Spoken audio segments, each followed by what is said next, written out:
এই শোষা আপুর আরো একটি নতুন ভিডিও ভাইরাল হয়ে গিয়েছে। আসলে এই মেয়েটা শোষা দিয়ে করেটা কি? ফেসবুকের মধ্যে আপনার অজান্তে এই ধরনের পোস্টগুলো ঘুরে বেড়াচ্ছিল, যেখানে লেখা ছিল এই শোষা আপু শোষার সঠিক ব্যবহার করতে শিখেছে। সেই শোষার ব্যবহার করতে গিয়ে এরকম একটি ভিডিও সামাজিক যোগাযোগ মাধ্যমে ভাইরাল হয়ে যায়। এর পরবর্তীতে তাকে নিয়ে আবার ইন্টারভিউ নেওয়া হয়। যে ইন্টারভিউর মধ্যে তিনি কিছু গোপন তথ্য শেয়ার করে, যেখানে তিনি উল্লেখ করেছেন একটি ছেলের সাথে তার ভালোবাসার সম্পর্ক হয়, যে ছেলেটিকে তিনি অন্ধ বিশ্বাস করত। একদিন ছেলেটি বলল, তুমি আগেই সবকিছু ভিডিও কলে আমাকে দেখাইবা, তারপর যদি আমার ভালো লাগে আমি কথা দিলাম তোমাকে বিয়ে করবো। ছেলেটির কথা শুনে মেয়েটি আর দেরি করলো না, সাথে সাথে চলে গেল ওয়াশরুমে এবং সেইখানে গিয়ে ভিডিও ক্যামেরা অন করে ছেলেকে সবকিছু দেখানো শুরু করলো। আর সেই ছেলেটি ওইখান থেকে স্ক্রিন রেকর্ড করে রেখে দিল। পরবর্তীতে বলল, এই স্ক্রিন রেকর্ডটি আমি অন্য জায়গায় ছড়িয়ে দেব যদি তুমি আমার সাথে দেখা না করো। কিচ্ছু করার নাই ভাই, দেখা তো করতেই হবে। লুটপাট হয়ে গেল তার ইজ্জত। আমার যে বয়ফ্রেন্ড ছিল আমাকে মারা দিয়ে চলে গেছে। পরবর্তীতে সেই ছেলেটার সাথে ব্রেকআপ হওয়া মাত্র সেই ছেলেটি সোশ্যাল মিডিয়ার মধ্যে ভিডিওটি আপলোড করে দেয়, যেখানে শোষা আপুর শোষা ব্যবহার করা ভিডিওটি আপনারা দেখেছেন। বাই দ্য ওয়ে, যেইভাবে ভিডিওটা করুক না কেন, এখন পর্যন্ত যেহেতু আমি ভিডিওটা দেখি নাই সেহেতু আমি অত কিছু বলতে পারি না। তবে যে মেয়েটাকে নিয়ে আজকে সোশ্যাল মিডিয়ার মধ্যে হাসি ঠাট্টা করা হচ্ছে, এতে করে আমি মনে করি না তার কোনো ক্ষতি হচ্ছে, বরঞ্চ তার লাভ হচ্ছে। আজকে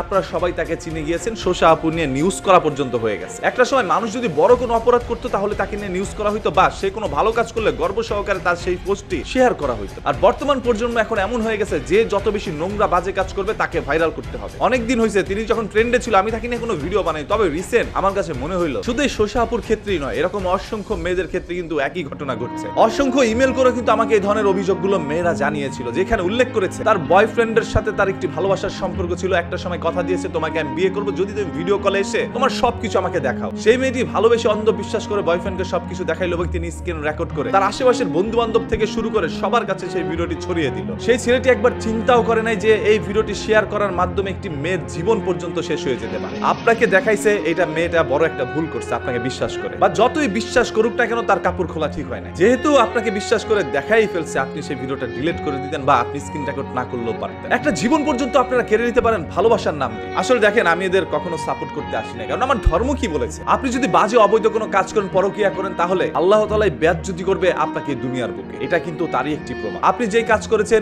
ইজ্জত হরণ হওয়ার মাধ্যমে আপনার সেটার বিচার হচ্ছে। হয়তোবা আপনার লজ্জা শরম নাই, রাস্তার মধ্যে বের হয়ে বড় গলায় আবার আগের কাজই করবে, তবে আপনার পরিবারের তো লজ্জা শরম আছে, তাদের কি অবস্থা হবে? রাস্তার মধ্যে বের হইলে আপনার বাবা কিভাবে মুখ দেখাবে মানুষকে, আপনার মা কিভাবে আশেপাশের মানুষগুলোকে মুখ দেখাবে? আপনার সাথে সাথে আপনার পরিবারের ইজ্জতটা আপনি হরণ করেছেন। কি সন্তান পেটে ধরলো তার মা, কি সন্তান জন্ম দিল তার বাবা, আজকে তারাও আফসোস করছে হয়তো আপনাকে। আমি মেয়েদেরকে এত পরিমাণ ভিডিওর মাধ্যমে বুঝাই, তারপরে এরা কিন্তু বুঝতেই চায় না, কারণ এদের যৌনতার নাড়াচাড়াও কিন্তু অনেক বেড়ে গিয়েছে। এখনকার 5-6 এ পড়ুয়া স্টুডেন্টরাও কিন্তু একত্রে হয়ে এরকম সহবাস করে ফেলছে তারা। এরপর বিয়ে শাদী হওয়ার পর সংসারের মধ্যে আর কোনো শান্তি আসে না, বলে আল্লাহ তাআলা আমার কপালে এটা লিখে রাখছে, যার কারণে এরকম হচ্ছে। সব দোষ আল্লাহর উপরে চাপাই দিচ্ছে। তবে আল্লাহ যে বারবার বলছে বিয়ের আগে যদি তোমরা এই ধরনের কাজ করো তাহলে সংসারে কোনোদিন শান্তি হবে না, এটা কি তোমরা জানো না? আমার নবী রাসূল যা বলে গিয়েছে, আমার ধর্ম হাদিস যা বলেছে, সেগুলো তো আপনারা মানেনই না, বরঞ্চ পান থেকে চুন খসলে আপনারা আল্লাহ তাআলাকে দোষারোপ করা শুরু করেছেন। এই সকল জিনিসের শাস্তি কতটা ভয়াবহ হতে পারে সেটা বুঝতে পারবেন। শোষা ভাই পবিত্র একটি খাবার জিনিস, সেই জিনিসটা পর্যন্ত তার ওইখানে ব্যবহার করতে হয়। কি পরিমাণ তার যৌবন জ্বালা আপনি একবার চিন্তা করে দেখেন। এই মেয়েটার বয়স বেশি একটা হয়নি, আমি এই মেয়েটাকে চিনিও না, এই প্রথম আমি তাকে দেখলাম। আজকে ভিডিও বানানোর উদ্দেশ্য আমার একটাই, ওর এই সকল ভুল দেখে